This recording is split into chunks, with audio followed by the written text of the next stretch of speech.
আসসালামু আলাইকুম। কেমন আছেন সবাই? আশা করি ভালো আছেন। আমিও আপনাদের দোয়ায় ভালো আছি। আমরা গিয়েছিলাম তিশাদের বাসায়, মানে তিশার মার বাসায়। আমাদেরকে দাওয়াত দিয়েছে, আমরা সবাই গিয়েছি। যাওয়ার পর এক এক করে সবাই আসছে, ওর জালও আসছে। আসার পর দেখেন রাজ্য কিভাবে ওকে মারার জন্য দৌড়াইতেছে। তারপরে এখন তিশা বলতেছে, আসেন আপনাদের সবাইকে আমরা খাবার দিই। পরে ওই বাড়তেছে খাবার, বেড়ে টেড়ে খাবার নিচে রেখেছে। রাখার পরে আমরা সবাই মিলে নিচে একসাথে বসে তারপরে খাবার খাচ্ছি। সবাই মিলে খেয়ে দেয়ে মানে সবাই অনেক মজা করেই খাচ্ছে। সবাই একসাথে বসছে, যে সবাই যে এখন বসবে, সবাই আপনারা বসে পড়েন, একসাথেই খান। পরে এই যে সবাই একসাথে বসছে, দেখেন কি অবস্থা, কি সুন্দর লাগছে। একসাথে খাওয়ার মজাই আলাদা। একসাথে খেলে মনে বোধ আনন্দ ভালো লাগে।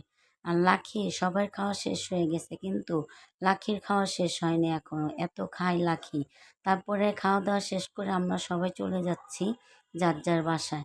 তো যার যার বাসায় যাওয়ার আগে সবাই দুষ্টামি ফাইজলামি আমরা করতেছি। দেখেন আমরা চলে যাইতেছি যার যার বাসায়।